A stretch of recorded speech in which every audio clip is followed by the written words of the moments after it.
At any point in time, there's always cards that are actually super easy to pick up, and what most people don't realize is that there's always undervalued Pokemon cards hiding in plain sight. And to me, it's really crazy how it works because a lot of collectors focus on the big cards and the big chasers. But what's so interesting to me about undervalued cards is that the risk is just so much lower. If you buy a $500 chase card, there's a lot of room for it to grow, sure. I mean, you can make a lot of profit, but there's also a heap of room for it to fall. But if you buy a $10 or a $15 card, how much lower can it really go? I mean, even if a $10 card had a 30% price reduction, you've effectively lost $3. Whereas a 30% drop for a $500 card, that's $150. And I think the problem is, especially right now, is collectors just focus on the upside or the potential of what can happen. But personally, I've actually bought a lot of cards and I've seen big price drops for them, like the Hydreigon Special Illustration Rare. And when they start dropping, it can take a long time to recover, if ever. That's why in today's video, I do want to go over the 6 most underrated cards in the market right now. And these are all my own choices. And honestly, I personally think that most of the cards that I've chosen are within reach for a lot of people. They're not really that crazy priced or anything. And the reason why I've only chosen 6 cards is because I sometimes feel if you go a little bit, I always do like 8, 9, 10 cards, but I feel like that gets a bit overwhelming. I really want to have the time to actually explain these 6 cards because I do think they're actually quite undervalued in the current market. Now, starting at spot number 6, it is the Piplup Illustration Rare from Phantasmal Flame. So starter Pokemon are very interesting because if we look at Stellar Crown, we can see the Bulba and the Squirtle. They're going through a huge price spike right now. Or even with Pokemon 151, all the starter illustration rares are going through massive bumps in price. But what about the other starters? No one really bothers with them, right? Because it all just seems Generation 1, everyone cares about that. But right now, I actually do think this Piplup artwork is gorgeous, and real talk, I kind of feel it's a little bit undervalued in the current market, given the fact that it is a starter Pokemon and such a great artwork. And seeing how much Phantasmal Flames is climbing, it's definitely looking like a bit of an underrated gem. So right here, I'm looking at the Piplup and we can see it was selling for $10, and right now in the market, selling for 12 USD, which honestly, that is pretty in reach for a lot of collectors for an illustration rare that you can add to your binder. Definitely a cool little card to add. I really think when we're looking at other starter Pokemon, if you look at Generation 1, yes, they get big price bumps. I mean, and if you're looking at like the 151 Squirtle or the Stellar Crown Squirtle, like it's going for a big prices, right? Even the Bulbasaur, the Charmander. But when I'm looking at that price right now, it really does feel like it's in that underrated category. I just feel like there is so much potential for a lot of these cards. And I mean, these cards can always have big price increases. You never know what's going to happen, because even when I look at the Pikachu from Crown Zenith, the secret rare, that card was a $15 card for a long time, man. It was actually really undervalued, and now it's had a big spike in the market, but it just took its time. Now, I don't think this Piplup is going to probably get some massive spike because it doesn't really have probably that big of an audience like that. But considering Phantasmal Flames, how difficult it is to get at the moment, the price increases, I really think right now with such an awesome starter illustration rare,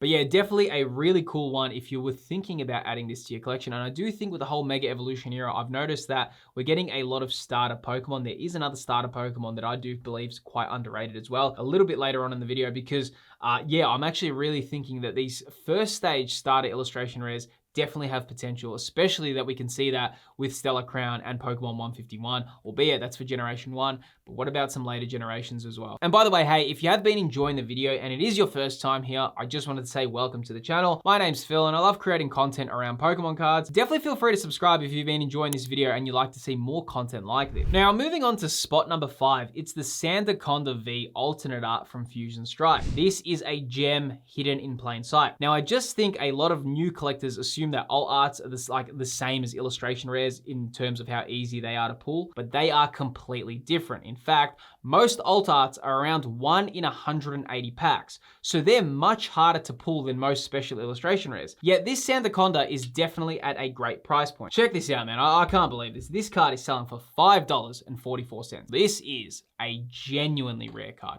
Like, no lie here, dude. This is really hard to pull, and people wouldn't expect that. And like I said, I think some something with this whole crossover that's happened. A lot of people just expect, oh, you know, it's an alternate art. Isn't that just like an illustration rare? Isn't VMAX like a special illustration rare? But no, the Sword and Shield era, especially for alt arts, were much more challenging pull rates. SIRs and illustration rares are much more abundant. So it is crazy to see an alternate art at $5. Definitely an underrated card, and I do feel that there will be a time, trust me man, that these alternate arts, people start trying to add these to their collections. In terms of these, like at $5, like how much lower can an alternate art really go? It's pretty crazy that it's already at that price point. Sure, it's not the most interesting Pokemon, I get it. But in terms of that, in terms for an alt art, that is definitely an underrated gem. But even when we're looking at the PSA 10s, when I'm looking at this, check this out. The PSA 10 for the Sandaconda is currently selling for $47. I mean, we like to talk about things like underrated cards, and I always like to buy cards that are a little bit more like on the lower side. But seriously, for a PSA 10 at $47 for an alt art, that's pretty crazy, right? And you do have a few more of these alt arts as well that are pretty well priced as well. And I will show you another one in this video as well. Now, while speaking about graded cards, it actually is a good time to talk about today's video sponsor, Sushi Grade. Now, when it comes to grading your Pokemon cards, the more info you have, the better it is. And Sushi Grade is one of the best resources for card grading. So as soon as you go on the site, it actually asks you, hey, is your card worth grading? And you can actually just put your card in and it will tell you the gem rate chance. Now, you can also browse to see some of the best grading opportunities in the market. Sushi Grade has also introduced a free Chrome extension which magnifies your cards and measures the centering on screen. To find it, all you need to do is head to the tools, click on the card magnifier to access that as well. Now, what's so cool, if you do use the promo code on screen, you can actually get $10 off your first month. You can find all the details to Sushi Grade in the video's description. A big thanks to Sushi Grade for supporting the channel. Now let's jump back into this video. Now, moving on to spot number 4, it is the Scorbunny illustration rare from Ascended Heroes. Just like the Piplup, these illustration rare starters have just got so much potential, but I also think that this artwork is actually really cool. Now, here is the Scorbunny, and right now we can see in the market selling for $12. Now,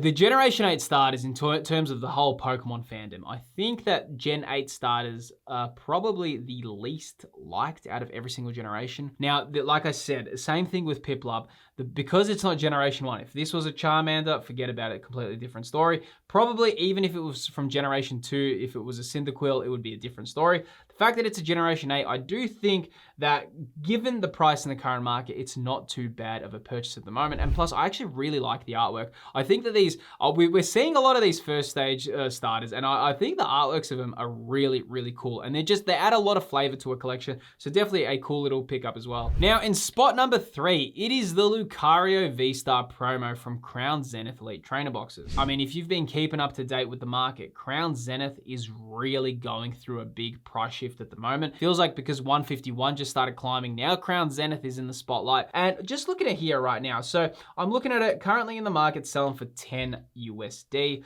which is, you know, it's in terms of Pokemon cards right now, if you can get cards for $5, $10, that's good. I mean, right now, they're cheap cards, right? Considering the current market and how things are crazy, $10 for a Pokemon card like this is a pretty good price point. We can see that it did have a market high for $14. So it hasn't really, and that's what I mean. See that? If you bought that for $14 in September and now it went down to, what's it now, $10. It's such a small amount to lose compared to if you're spending money on a $200 card or a $300 card.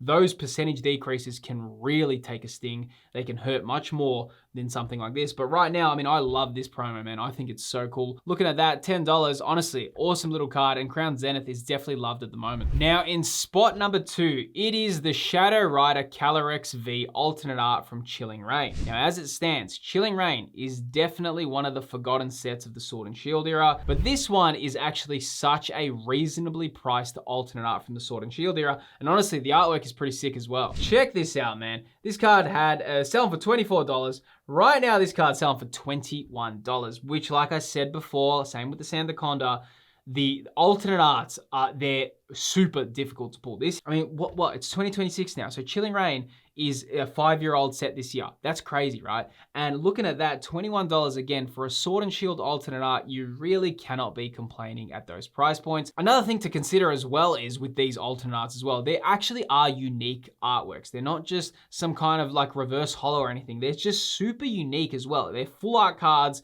unique alternate art cards as well. So collectors down the line, when they're looking back, they're just very unique in that aspect as well. And right now at $21, I do think, considering how rare it is, that's a really good price in the market. I mean, if we even look last year around this time, this card was selling for $25. So really, it's had no movement at all in the market. Literally, it's just stayed stagnant. That can happen as well, but seriously, looking at that, not too bad at all. Now, also, if you do want to know one of the best ways to get TCG news, a great resource is my channel's Discord server. You can also post photos of cards that you're thinking to get graded, and you can get the community's opinion. The server invite is in the video's description. Now, at spot number 1, it is the Eevee EX promo from the Prismatic Super Premium Collection. Now, this is a very cool artwork, and of course, there's only one way to obtain it, which is as a guaranteed promo. But when we look at the Mew Special Illustration Rare promo from the 151 UPC, we can all see the growth that card's had, which was selling for $4 at one point. So this one definitely looks under the radar right now. This one currently in the market selling for $28. And to me, that honestly, for given how expensive the super premium collections are right now,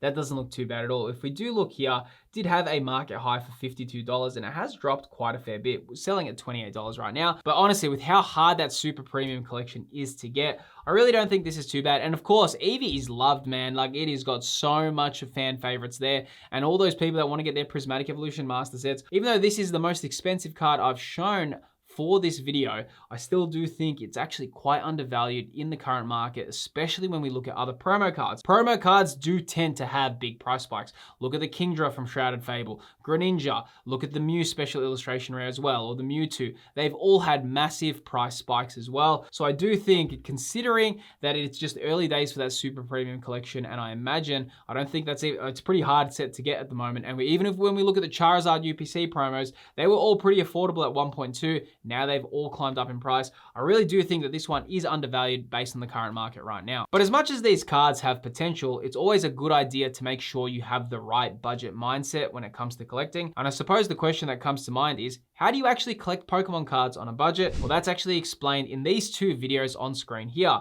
You can see the best budget tips for collecting by watching any of these two videos on screen right here. Really appreciate you watching, and I'll see you on the next video.